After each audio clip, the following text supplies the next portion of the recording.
Saludos, nosotros somos Ferrado Oscar y Montenegro Cristian, y nos interesa compartir algunos aspectos de nuestra práctica docente en la carrera del profesorado de Historia de la Universidad Nacional de Comahue. Nuestras prácticas fueron llevadas a cabo en el establecimiento CEPEN 19, División Segundo A, en la ciudad de Neuquén del corriente año 2025. La escuela se encuentra ubicada en la zona este de la ciudad de Neuquén capital, más precisamente en el barrio Sapere. Nuestras prácticas intensivas tuvieron lugar a lo largo de todo el mes de octubre en la materia de Historia, Construcción de Ciudadanía y EPA. Es decir, trabajamos en dupla y tuvimos un total de 7 encuentros. El plan de estudio corresponde a la reforma implementada en Neuquén, más concretamente la contemplada para el ciclo básico común.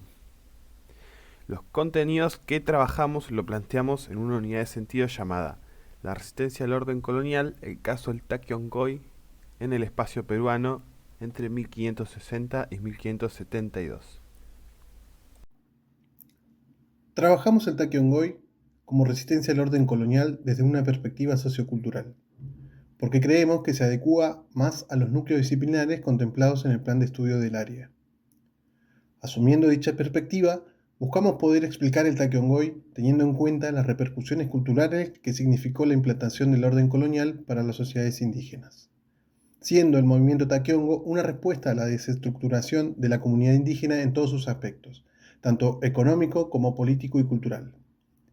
Nos pareció interesante plantearlo desde esta perspectiva para dar cuenta de las formas en que reaccionan los grupos humanos ante las crisis sociales y las formas de violencia ejercidas por un grupo opresor. A la hora de planificar los materiales, tuvimos en cuenta las particularidades del grupo clase. Se trata de un grupo de 15 estudiantes entre 17 y 15 años. Los estudiantes están habituados a trabajar dentro del espacio áulico. Esta dinámica es la que llevan adelante las docentes conformadoras titulares del curso, dado el incumplimiento de las tareas a desarrollarse en el hogar. Es por esto que la mayoría de actividades que desarrollamos nosotros estuvieron pensadas para ser trabajadas dentro del mismo espacio institucional. Nuestro interés es reflexionar sobre lo que nos pasó con la pregunta y el lugar que ocupó en el diseño de nuestros materiales.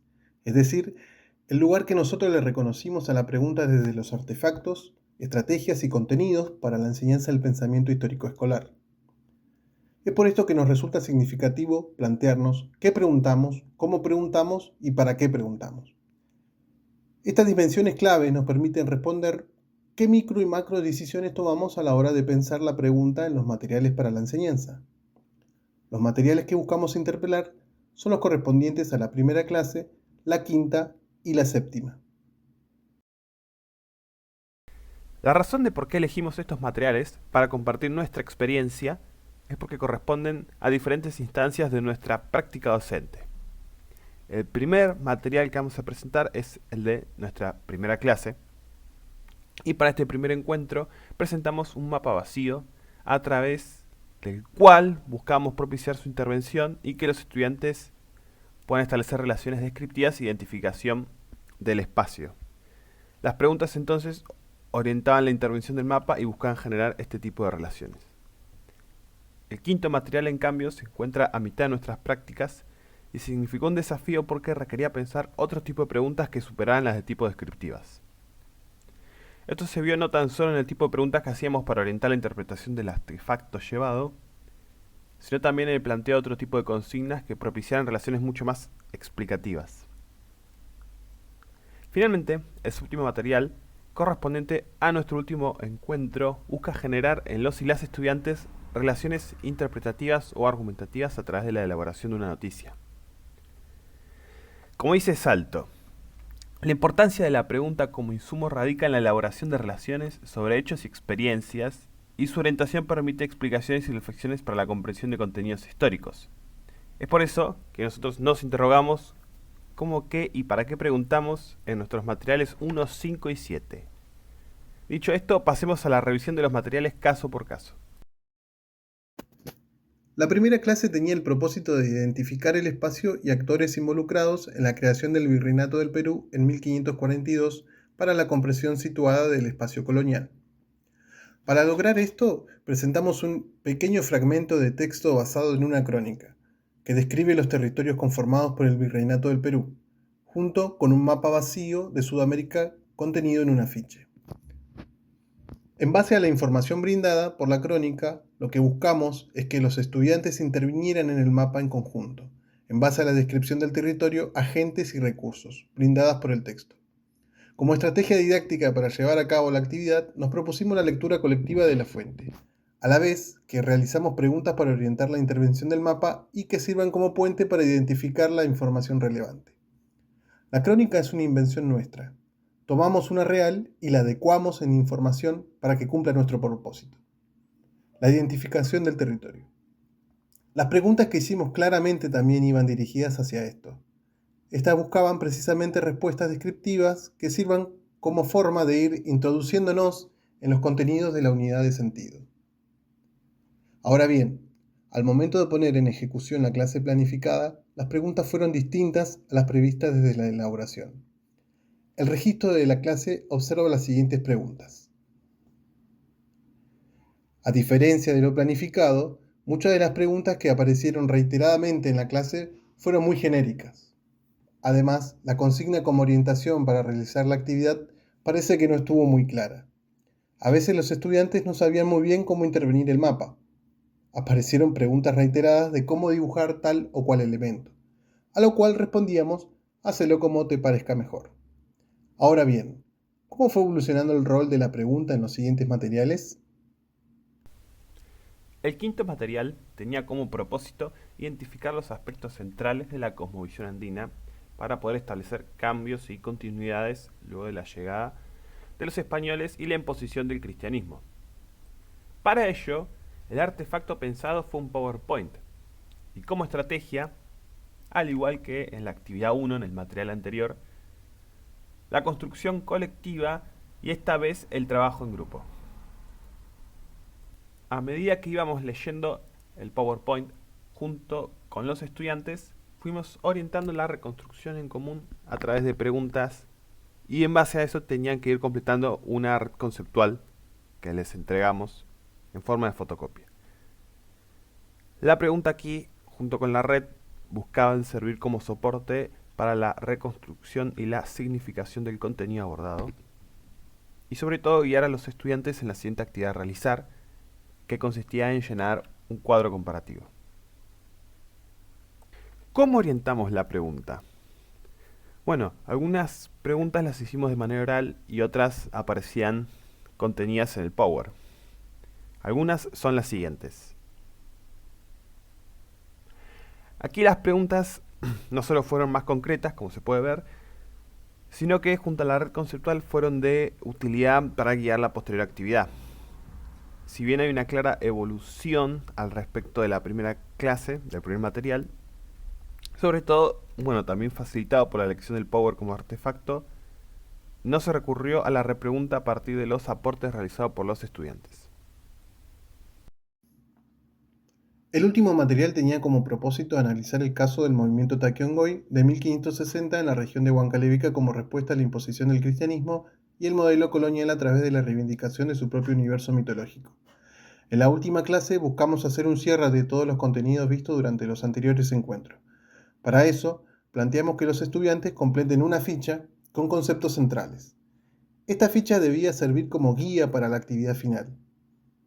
La elaboración de una noticia que explique el espacio, las causas y características del movimiento Takiongoi. La idea era trabajar la ficha colectivamente a través de la lectura en conjunto y nuevamente preguntas que orientaran la actividad. Finalmente, terminamos optando por que la resuelvan individualmente. Como se puede observar, son preguntas orientadas a la identificación para que luego puedan hacer preguntas más interpretativas, argumentativas. Hasta aquí hemos expuesto los materiales, algunas consideraciones en la elaboración y cómo fuimos preguntando a través de estos. Como parte de nuestro análisis y reflexiones, post prácticas tenemos algunas consideraciones finales para plantear. Al respecto del material 1. ¿Qué habíamos planificado y qué salió? Bueno, desde nuestra reflexión, creemos que el cambio de estas preguntas tiene que ver con las microdecisiones que tomamos al momento de entrar al aula.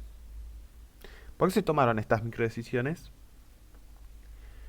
Podemos considerar los nervios de verse por primera vez frente al aula como primer punto, sumado a la inexperiencia de ejercer el rol de orientación y mediación, que implica la labor docente. Como segundo punto, cierto incidente crítico imprevisto, a forma de decir de Gloria Edelstein. Y con esto nos referimos a la entrada de un estudiante al aula, el cual había sido separado del grupo por cuestiones que no son ajenas. Bueno, los cuales los estudiantes lo recibieron y fracturaron la clase y tuvimos que volver a retomarla, casi desde el principio.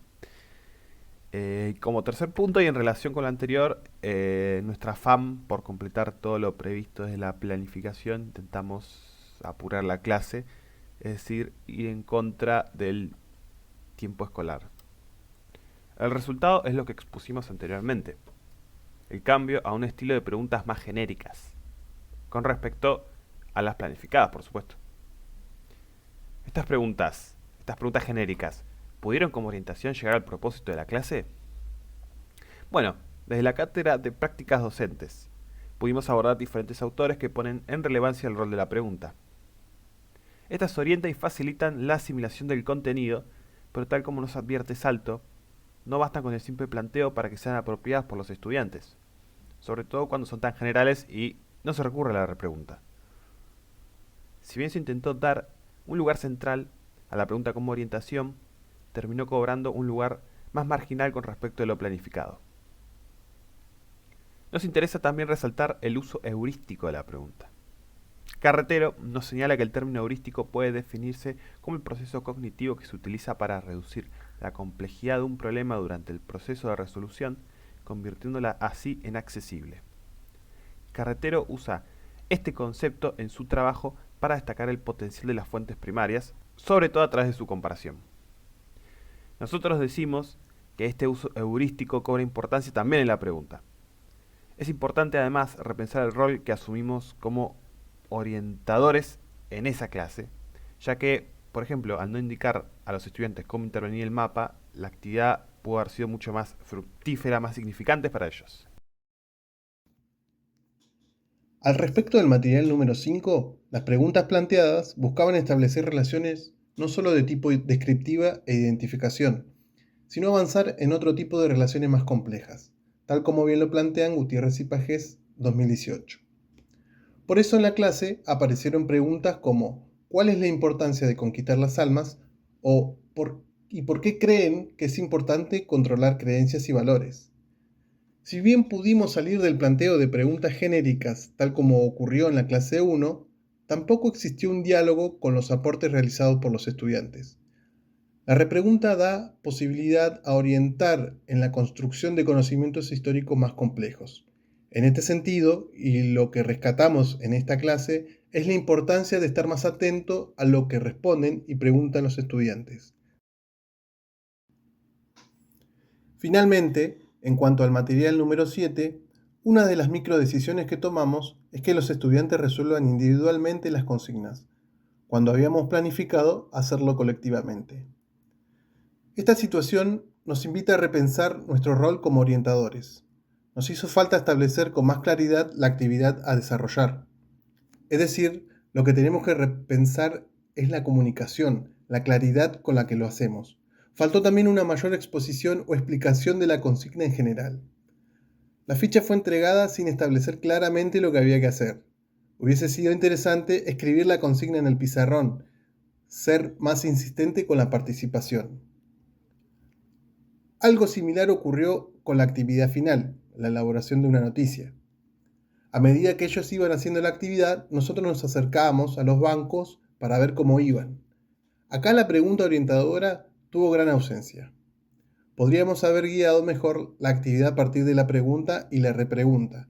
En este sentido, faltó repreguntar en diálogo con las reproducciones que realizaban los estudiantes.